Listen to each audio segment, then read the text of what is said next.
Hello everyone, thanks for pressing play. You're watching a brand new episode of ExcaliburCCGTV, where we come together every week to tell you about the great comics that are hitting the shelf. This week, we are talking about the awesome comics that are hitting for March 4th, 2015. There is a ton of new material that's going to be hitting this week.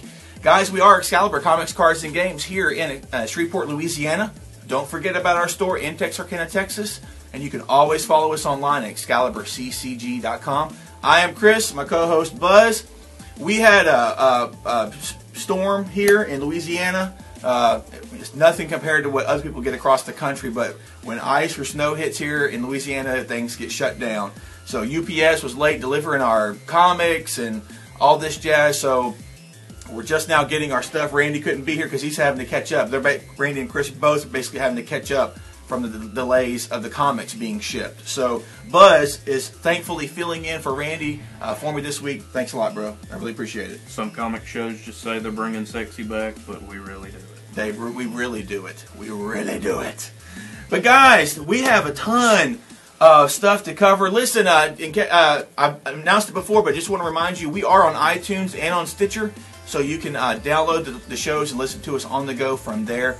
And as always, I just have the MP3 on our website as well. So if iTunes or Stitcher doesn't work out for you, you can just go to our webpage and listen from there. So listen, guys, we have a ton of stuff to talk about. No storylines this week, but we have a ton of new number ones, and we're going to talk to you about our favorites that are hitting the shelf for March 4th, 2015.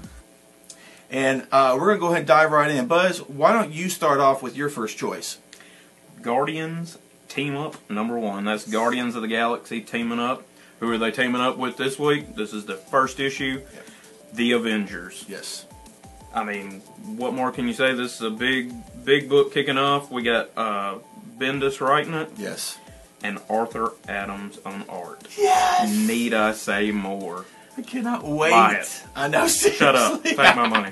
I think Arthur Adams is doing the first two issues, if I'm not mistaken, and like a rotating roster of artists is supposed to come in after that. But Brian Michael Bendis still writing it. So it's been a long time since Arthur's written or drawn a full book. You know, I know. Most of the time he just does a cover, but yeah, dude, I can't cherish get enough. This moment. Exactly, I Cherish can't get it. enough of it. So definitely check that out. So that's going to be a big hit this week. Guardians Team Up number one. Also, Princess Leia number one hits the shelf this week as well by Mark Waid, and beautiful artwork by Terry Dodson. You know it's going to be beautiful when you look at these pages. We get to take a look at Princess Leia whenever she was a rebel spy. She was captured by the Empire, and then she was doing what she was doing under the threat of her home world being destroyed. Then that happened, and now we're going to take a look at what does a princess do without an empire. How does she's a princess, but of what? There's nothing left. So we get to see her with Chewbacca and Han Solo and Luke, and I'm sure various other characters and elements that we haven't seen before. Beautifully drawn by Terry Dodson and excellently written by Mark Waid. I'm really looking forward to this pairing right here. About time we got a princess that'll shoot you in the face. Exactly. I like that. Speaking of shooting you in the face, we have All-New Hawkeye number one from Marvel Comics. Yes. Starting over with number one, and who better to write Hawkeye than somebody who wrote an excellent run on Green Arrow with Jeff Lemire. On art, we got Ramon Perez, and this is kind of just picking up where the old Hawkeye left off with Hawkeye and his lady friend, Kate Bishop, and they're doing what Hawkeyes do. I don't think it'll be quite what Fraction was doing, with the kind of goofy, almost like a Seinfeld meets Hawkeye book. But this is gonna get more back to the action, I believe. So looking forward to this one. I'm really looking forward to it. I thought, because Jeff Lemire did a fantastic job on Green Arrow. And I know they're two different characters, but they're both archers, and I'm really looking forward to his take for this.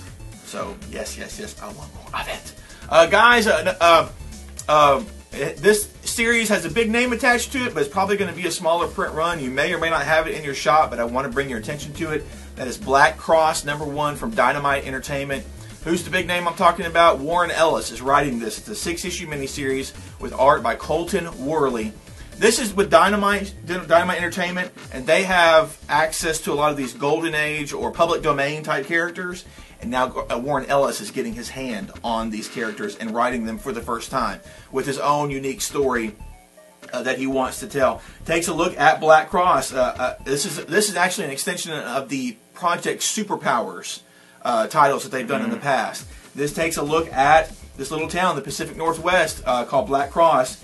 It's remote. There's just a handful of people that live there, and there's a strange killer there that's causing issues there. And I want to see what Warren Ellis has to say about this. I've never seen, we've got to see him say what he wanted to say basically in the past with the Authority, because he turned Superman and Batman gay for that, with the Authority, with Apollo and the Midnighter, and he's done other things as well along those veins. Just had kind of left his mark on different icons or archetypes. So I really want to see what he does with this handful of Golden Age type characters, where so many icons and archetypes were derived from for what we see today.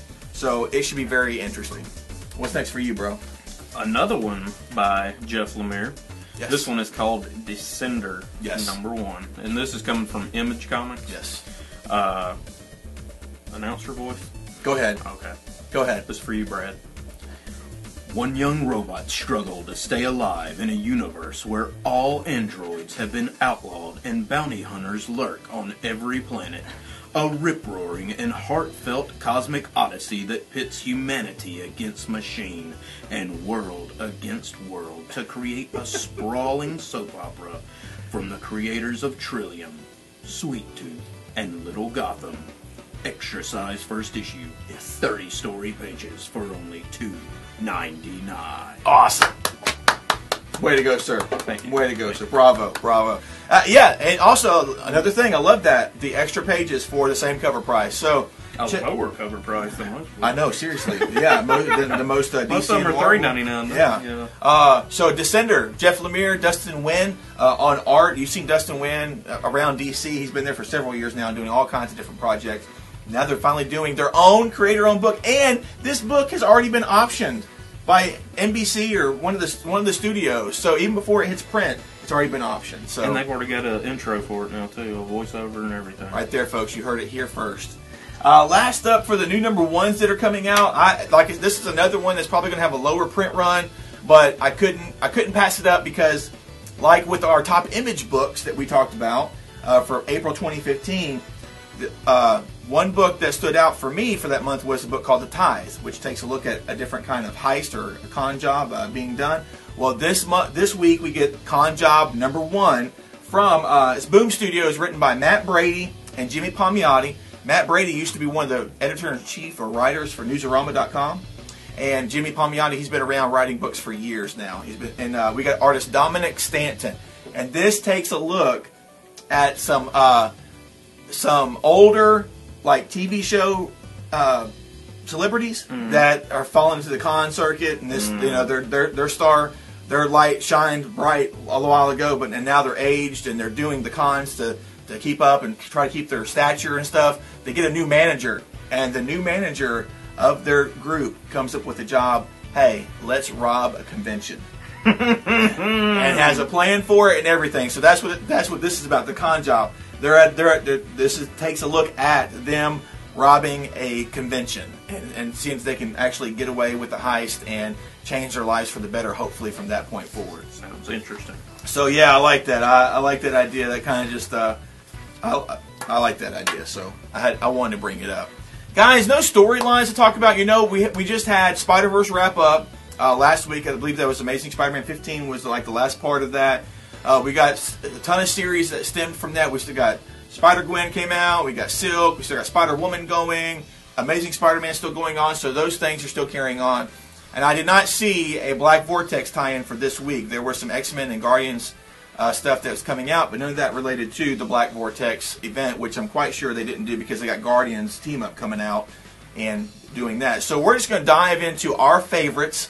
These are the books that we look forward to reading first as we get them.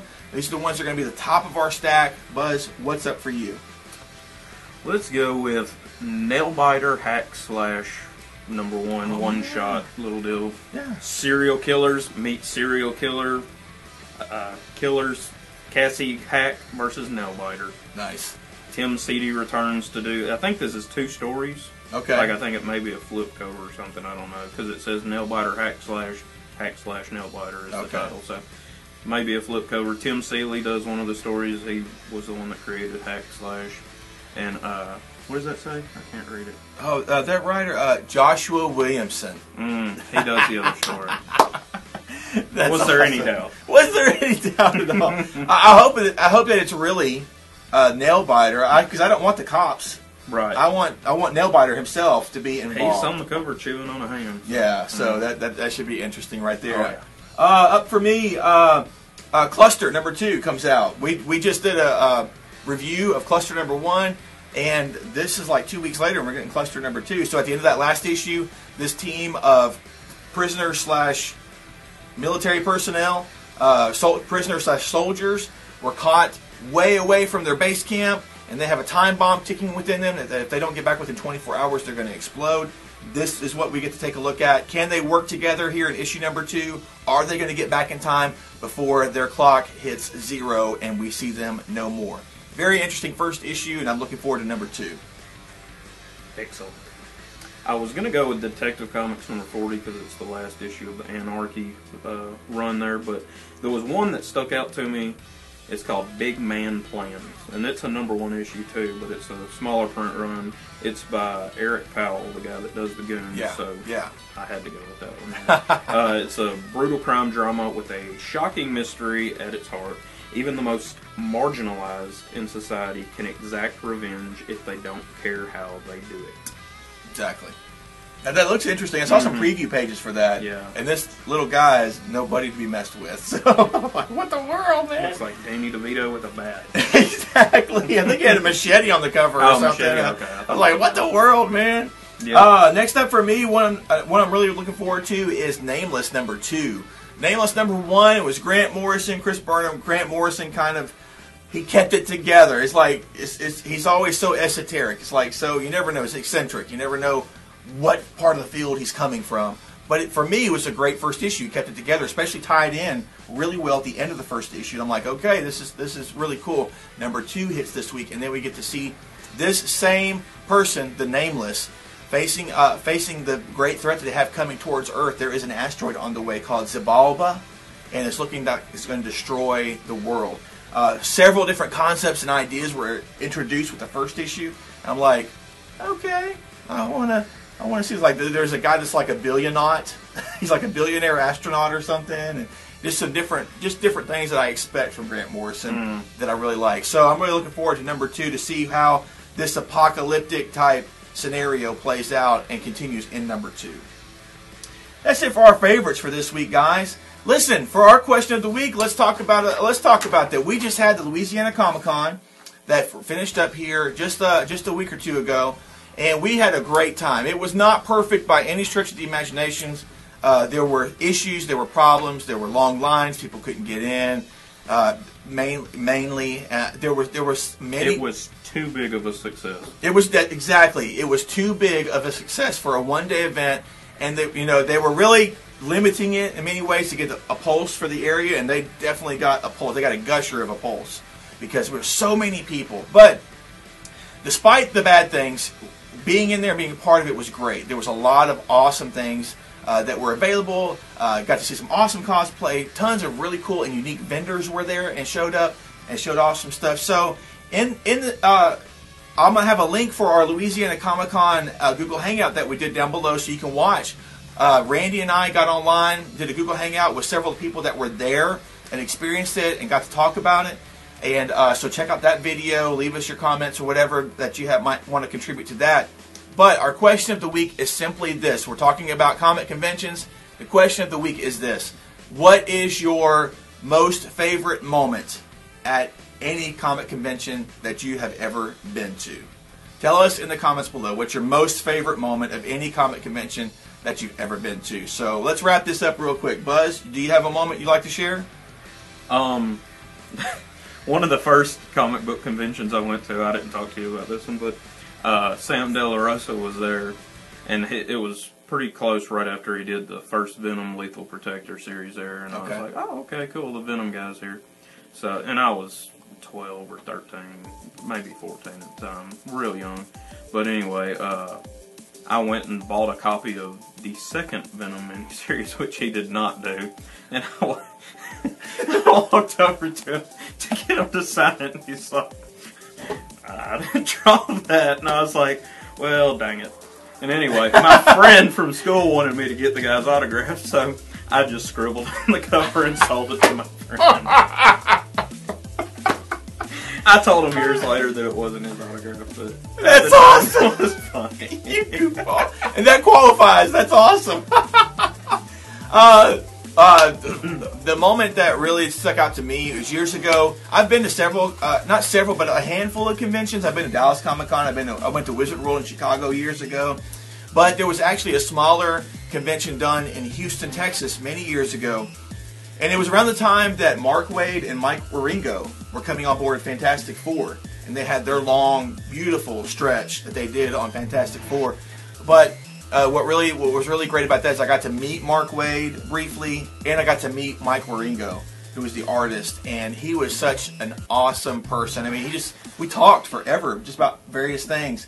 And that kind of has a sentimental place in my life because he's passed away since then, and I got to meet him and talk to him, and he even drew a sketch for me, and I still have that sketch, a sketch of Colossus, and it was just awesome, man. And he didn't even charge for it.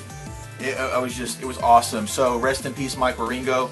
That was one of my best experiences ever because I mean it was really an intimate con, smaller. Had a great time here at this Louisiana Comic-Con too. Got to meet Rob Guillory and do an interview with him. That's coming. That'll be on our channel here shortly. That was really cool too. But rest in peace, Mike Wieringo. He was, for the brief moment in time I got to meet him, he was awesome. There was no complaints about that. And even I just love his work. And so I could gush and gush and gush. That's our con experiences. That's like our favorite moments right there, guys. So tell us yours in the comments below. Tell us about what you thought about ours. Maybe you'll think Buzz is some kind of villain now. Just ask me to get an autograph for you from somebody. Do not get And also, guys, by the time of us recording this video, speaking of rest in peace. Speaking of rest in peace, indeed. Live long and prosper. Rest in peace, Leonard Nimoy. So, you know, what can we say about that guy who's been in many of our lives for decades? In various ways, through Star Trek, through Transformers, through Big Bang Theory, through Fringe, through just any number of different TV shows and movies that he's been a part of. Rest in peace. We wish the Nimoy family the best in this time of mourning. And I hate to end the video on that kind of a note, but you know, respect where respect is due. Hey, celebrate his life, man. Exactly. Seemed like a super guy. No controversy about him. I know, seriously. I mean, seemed like a stand-up guy. Yeah, there's no Cosby controversy surrounding this guy. There's nothing like that. So, rest in peace, Mike Wieringo and Leonard Nimoy. And guys, that's it. That's our episode 4 this week. Thank you for pressing play. We really appreciate it. If you haven't already, subscribe. Click that red subscribe button down below. Give us a thumbs up. Leave us a comment in the comment section below telling us about your most favorite Comic-Con experience. We want to hear about it. Guys, we are Excalibur Comics, Cards, and Games here in Shreveport, Louisiana, as well as in Texarkana, Texas. Our website, ExcaliburCCG.com. We really appreciate it. Check out the Google Hangout. And we've been doing some extra content for the channel. Tell us what you think about that as well. Until next time, be safe, take care, read great comics, and we will see you in our next video. Bye-bye. See ya.